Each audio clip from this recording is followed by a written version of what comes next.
क्योंकि मैंने ये एग्ज़ाम क्रैक किया है तो I will be the DSP. DIG office residence के पास से गुजर रहा था तो पता नहीं दिल में क्या आया, तो हम वाइफ को बोले एक दिन मेरा बेटा यहाँ पे इस कोठी में आएगा डीआईजी बन के। तो मेरे पिताजी बहुत ऑनेस्ट रहे हैं। नहीं, ये लड़का शुरू से बहुत जीनियस था और इसको झूठ बर्दाश्त नहीं है ना। ये सैनिक स्कूल में पढ़ता था तो जहाँ भी पढ़ा, अगर टीचर कोई गलत पढ़ा दिया तो ये तुरंत उसको टोक देता था, टीचर को भी क्रॉस कर देता है। जो जीएस सब्जेक्ट्स और भी होते हैं वो मैंने खुद से किया है और जेपीएससी के लिए भी मैंने खुद से पढ़ाई की है। मेरे लिए तो बहुत मैं बहुत सेफ फील करता हूँ कि मेरे पास कोई है गाइड करने के लिए, कोई मेंटर है। तो यहाँ एसपी को क्रॉस कर देंगे तब क्या होगा? नहीं, जो होगा वो देखा जाएगा। हम लोग हम बहुत फेस किया है, आप करते थे क्रॉस? बहुत फेस किया है।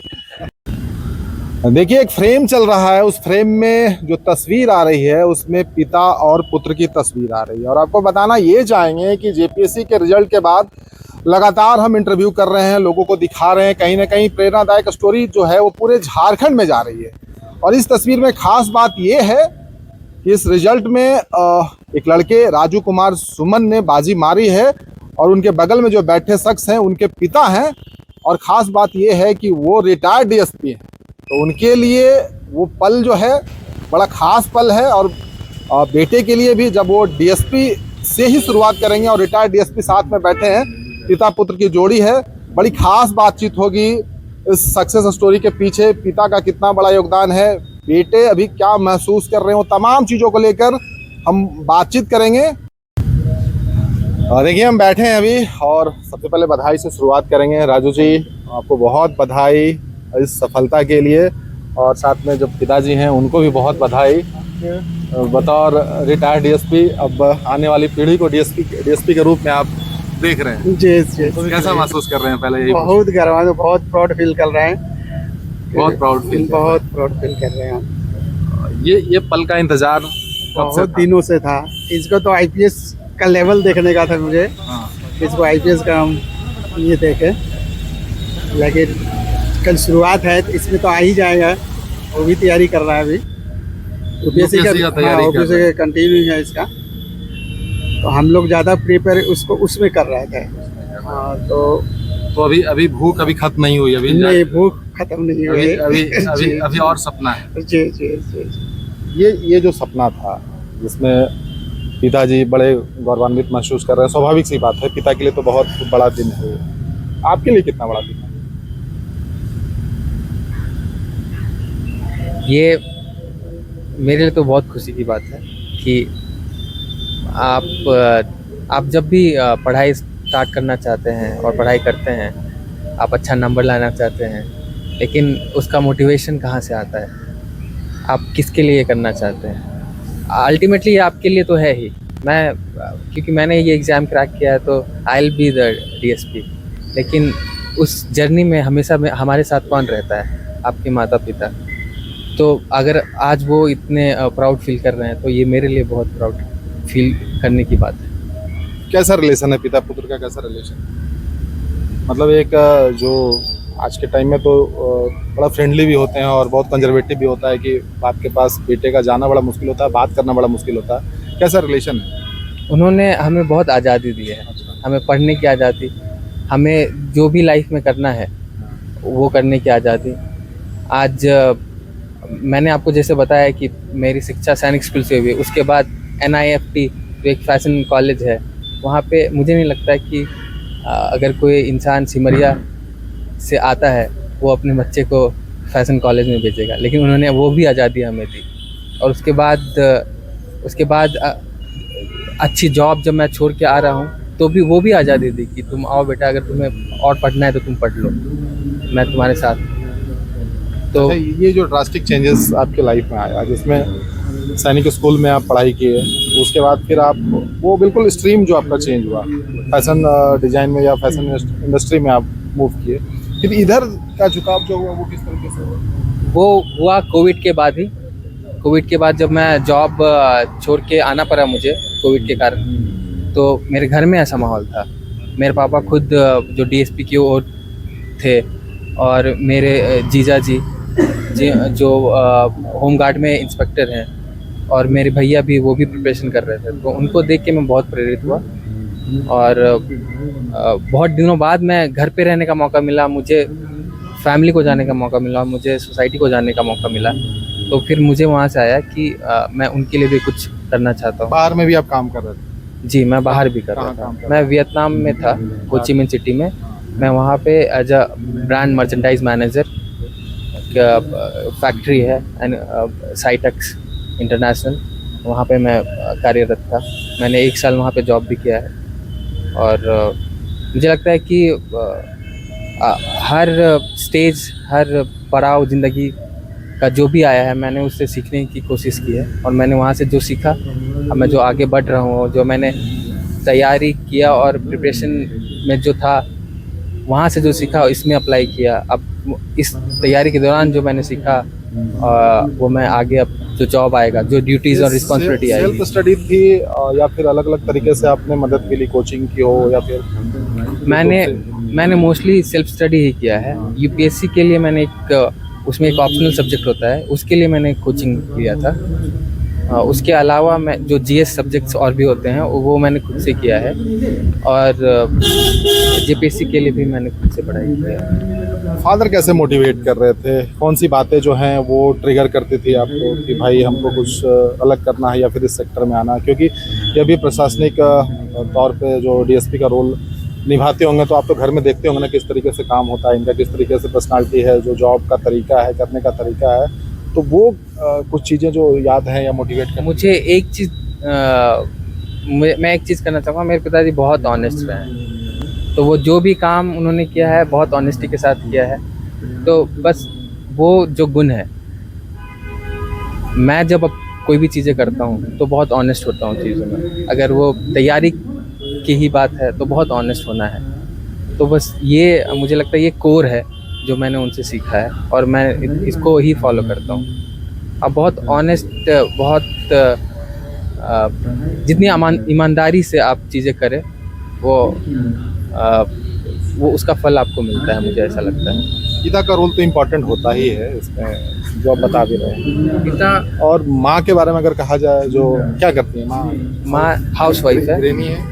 गृहिणी है। उनका रोल किस तरीके से रहा है? कुछ जैसे माँ और पापा, ये सब बस वो हैं वहाँ पे हमेशा। उनका रोल ये होता है कि वो आपको, उनका रहना ही वो बहुत बड़ा रोल है। पढ़ाई करते वक्त झांक कर चुपके से देखना, हाँ। खाया नहीं है, बहुत देर से पढ़ रहा है, बहुत देर से, कभी बोलना कि अभी रुक जाओ, थोड़ी देर के बाद पढ़ना, ये सारी चीजें भी। यही छोटी छोटी चीज़ें, उनका वहाँ रहना कि आपको बहुत प्रेरित करता है। वो कभी भी आपको डिस्करेज नहीं करते हैं। वो हमेशा बोलते हैं कि कुछ अच्छा होगा। मैं ऐसा नहीं कि मैंने यूपीएससी के जैसे प्रिपरेशन किया, मैंने मेंस दिया, नहीं हुआ, इस बार मेरी पीटी नहीं हो पाई क्लियर, लेकिन वो लोग वहाँ हैं, वो अभी भी प्रेरित करते हैं कि बेटा तुम्हारा हो जाएगा, तुम मेहनत करो। तो उनका होना ही बहुत बड़ी बात है। क्या पैटर्न रहा आपकी पढ़ाई का? किस तरीके से पढ़ाई कर रहे थे? तैयारी किस तरीके से कर रहे थे? दिनचर्या क्या थी? क्योंकि अभी मैं जॉब नहीं कर रहा था, तो मुझे बस पढ़ाई करना था। तो ऐसा नहीं है कि इतने घंटे पढ़ना है, कुछ भी ऐसा रूटीन नहीं है। मैं जब भी उठता था 6 हो या 7 बजे हो, तब से लेके रात तक मैं बस पढ़ाई के आसपास ही रहता था। या तो मैं बैठ के पढ़ रहा हूँ, या उसके बारे में सोच रहा हूँ, या क्वेश्चन आंसर्स कर रहा हूँ। मैं अगर लोगों से बात भी कर रहा हूँ, तो बस मैं इसमें पूरा घुल मिल गया था। मेरे दिनचर्या में ही बस वो एग्ज़ाम पे पूरा फोकस होता था। और जैसे सोशल मीडियाज़ वगैरह, वो सब मैं बिल्कुल भी बंद। हाँ, मैं मतलब मुझे नहीं लगता कि ऐसा बहुत ज़्यादा ज़रूरी है, लेकिन मैंने कट ऑफ किया था। मेरे कुछ दोस्त थे जिससे मैं बहुत कनेक्टेड रहता था, तो अगर मुझे बात करनी होती तो मैं डायरेक्टली उनसे बात कर लेता था। बाकी मैं एग्ज़ाम प्रोसेस में था, रिजल्ट ओरिएंटेड और एग्ज़ाम प्रोसेस में था मैं। तो उसके लिए जितनी रिक्वायरमेंट होती थी, अगर दिन में कभी 6 घंटे भी हुई, कभी 2 घंटे भी हुई, कभी 14 घंटे भी हुई, तो ऐसे होता था। आप तो जिस पद के लिए जा रहे हैं, डीएसपी पद के लिए आप जा रहे हैं, फादर आपके डीएसपी से रिटायर्ड किया। तो इनसे तो बहुत कुछ अनुभव आपको मिलेगा और बहुत इनसे सारी चीजें जी, इनसे तो मुझे अब लगता है कि अब मुझे और जरूरत पड़ेगी हर पल जरूरत पड़ेगी। क्योंकि अनुभव तो उनके पास है। मैंने तो अभी मेहनत करके बस एग्ज़ाम निकाला है। वो जो ऑन ग्राउंड जो प्रैक्टिकल चीज़ें होती है वो सारा अनुभव तो उनके पास है। तो मेरे लिए तो मैं बहुत सेफ फील करता हूँ कि मेरे पास कोई है गाइड करने के लिए, कोई मेंटर है मेरे पास। तो जब इनसे हम बात कर रहे हैं तो ये बात तो स्पष्ट है कि अब आप मेंटर भी हो गए इनके। अब रिटायर्ड डीएसपी हैं और ये डीएसपी क्या इनको जो सबसे बड़ी चीज़ है और सबसे खास चीज़ है इस जॉब में जो इनके लिए आप कहेंगे और बताएंगे? नहीं, इसमें बेटा को हम बता रहे हैं कि इस पोस्ट पे आने के बाद आपको समाज के अपने जहाँ भी है समाज के लोगों के प्रति, हर वर्ग के लोगों के प्रति तुरंत राहत पहुंचाने का जो सब काम है ना, वो पुलिस सबसे ज़्यादा पहले करती है। इसलिए पुलिस सेवा को हम ज़्यादा चुने हैं कि इसमें हम किसी को अगर राहत देना है, किसी को अगर खूब मदद करना है तो पुलिस सेवा ही कर सकता है तुरंत में, किसी को भी। इसलिए हम ज़्यादा इसको पुलिस सेवा के लिए ही प्रेरित किए थे। दो तीन चीज इनको बताना होगा जॉब पे जाने से पहले। क्या बताएंगे? दो तीन चीज क्या बताएंगे? एक तो पब्लिक का एकदम ईमानदारी पूर्वक सेवा करना, ईमानदारी से ही नौकरी करना और नौकरी इंजॉय पूर्वक करना। जब नौकरी में इंजॉय करेंगे तब आप गलत कभी नहीं कर सकते। बड़ा प्रेशर है आजकल सर, इतना क्राइम बढ़ा हुआ है, तो फिर प्रेशर कैसे हैंडल किया जाएगा? तो कैसे हैंडल करते थे आप? जी, सबसे पहले है कि अभी जो पुलिसिंग है और हम लोग का टाइम में जो 94 बैच का हम हुए थे, उस समय का 94 का था, उस समय के पुलिसिंग में बहुत अंतर है। हाँ यार, तो अभी सबसे पहले है कि जिस क्षेत्र में आप हैं वहाँ से पब्लिक रिलेशन आपको बहुत ज़रूरी है। जब पब्लिक रिलेशन बनेगा, कब बनेगा? जब आप ईमानदार रहेंगे तब बनेगा पब्लिक रिलेशन। नहीं तो आप थाना या ऑफिस आए तो जान रहे हैं क्या होता है, तो जहाँ वो चीज़ आप में उतर जाएंगे तो आपको पब्लिक रिलेशन नहीं बनेगा। बड़ी बात बोलते हैं। हम झेले हैं, हम देखे हैं, इसलिए तो ईमानदार होने का भी भुगतना पड़ता है। हाँ, उससे कोई इतनी नहीं है। ईमानदारी से रहने से हमको जब कोई ईमानदार एसपी आए तभी हमारी बच्ची मेरी पोस्टिंग हुई। अच्छा। और बाकी कभी नहीं हुई। तो सेंटिंग में रहते थे? अब बाकी सेंटिंग कहाँ रहते थे? सेंटिंग का मतलब क्या होता है? और कोई जेएसआई में रहे या तो लाइन में रहे, इस टाइप का आना। तो जो भी एसपी हमको पोस्टिंग किया है ना, मेरे काम के वजह से, मेरी ईमानदारी और मेरे छवि दे करके, आज तक कोई ऐसा नहीं क्षेत्र रहा जहाँ हमारा छाप नहीं है। और कोई भी हम बहुत ज़्यादा शिकायत करे, क्रिमिनल छोड़ के दूसरा कोई शिकायत नहीं। क्रिमिनल तो डरते होंगे आपसे? जी, इसमें कोई दुमत नहीं है, इसमें कोई दुमत। और आजकल नहीं डरते लगता है? नहीं, आज तो निर्भीक हो गया हम लोग खुद। अभी कहीं चलने से अभी हम थाना में फ़ोन नहीं कर सकते किसी को, माने ये स्थिति है। और हम लोग का टाइम में था कि अगर कोई सीनियर अफसर या अपना बैच का एक कॉल कर दिया, चाहे आप लोग पत्रकार बंधु हैं, आप लोग अगर एक फ़ोन आ गया तो आपके जाने के पहले आपका काम खत्म, माने आपका काम हो गया रहा। ऐसा मेरा वर्क था। हम वही चीज़ अपना बेटा में देना चाहते हैं कि ऐसा वर्क करे कि आप जहाँ भी जाएं अपना छाप छोड़े ईमानदारी का। वो छाप तो वही बोल रहे हैं, ईमानदारी उसमें जोड़ रहे हैं। हाँ, उसके बिना तो आएगी उसके बिना नहीं आएगा। हाँ? भगवान का दिया हुआ कुछ कमी नहीं है। जब जॉब मिल गया तो कुछ कमी नहीं रहा, है ना। इससे बढ़कर कुछ है ही नहीं। आदमी 2 रोटी के लिए कमाता है, जब व्यवस्था हो गया भगवान की इच्छा से तो बहुत है। हम ईमानदारी पूर्वक क्यों नहीं करें काम? डांटे पीटे कभी बेटे को? नहीं, ये लड़का शुरू से बहुत जीनियस था और इसको झूठ बर्दाश्त नहीं है ना। ये सैनिक स्कूल में पढ़ता था, तो जहाँ भी पढ़ा अगर टीचर कोई गलत पढ़ा दिया तो ये तुरंत उसको टोक देता था। टीचर को भी क्रॉस कर देता था, जिसलिए इसको पनिशमेंट भी मिलता था टीचर के थ्रू। लेकिन एक चीज़ सबको, प्रिंसिपल भी इसको इस हिसाब से मानता था, ये लड़का क्रॉस करता है, गलत बर्दाश्त नहीं करता है। तो यहाँ एसपी को क्रॉस कर देंगे तब क्या होगा?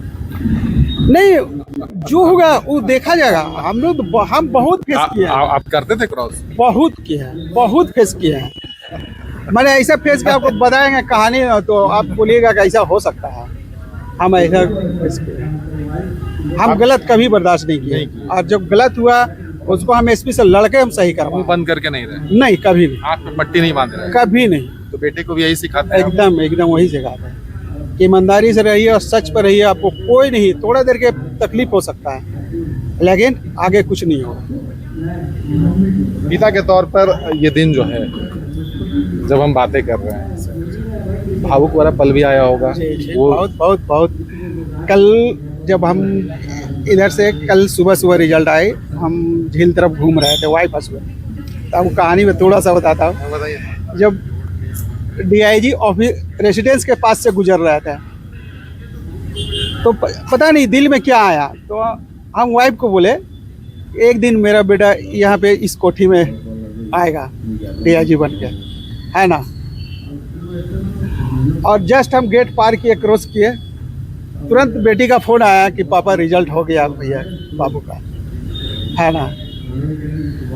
वाइफ बोली कि नहीं एकदम होगा, क्यों नहीं होगा, डीआईजी बन के आएगा। और जस्ट बाद में बेटी का फोन आया, बेटी दामाद का, कि पापा हो गया, बाबू का हो गया सिलेक्शन डीएसपी में। तो ये सब लगा कि आत्मा से कहीं जुड़ा हुआ है, इसको आना है यहाँ पे। इस चीज के लिए मेहनत कर रहे थे, उम्मीद बनाए हुए। हाँ जी, उम्मीद बनाए हुए थे। इसका टैलेंट पर हमको पूरा विश्वास फोकस था।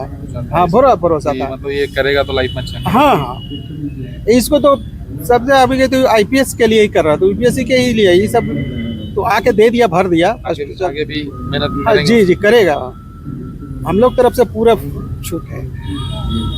चलिए, ये जो बड़ी खास बातें थी, पिता से भी बात हुई, पुत्र से भी बात हुई, और जो इसमें सबसे खास बात नजर आई, पिता डंके की चोट पर खुलकर उस बात को कह रहे हैं और झिझक नहीं रहे हैं।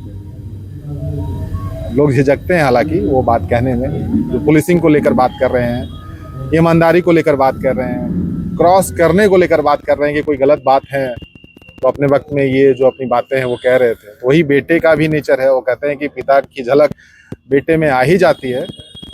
तो बधाई देंगे आपको भी, और आपको भी बहुत बधाई नए जीवन के शुरुआत के लिए। और बाकी बड़ी शानदार बातचीत रही, अपनी प्रतिक्रिया जरूर दीजिएगा। जेपीएससी का रिजल्ट आया, अलग अलग तरीके के लोगों से मिल रहे हैं, इंटरव्यू कर रहे हैं, और कहीं ना कहीं वो मोटिवेट करेगी, प्रेरणा देगी, लोगों को जगाएगी, लोगों को बढ़ाएगी और ज़िंदगी में कुछ उम्मीद बनाएगी। बहुत बहुत धन्यवाद।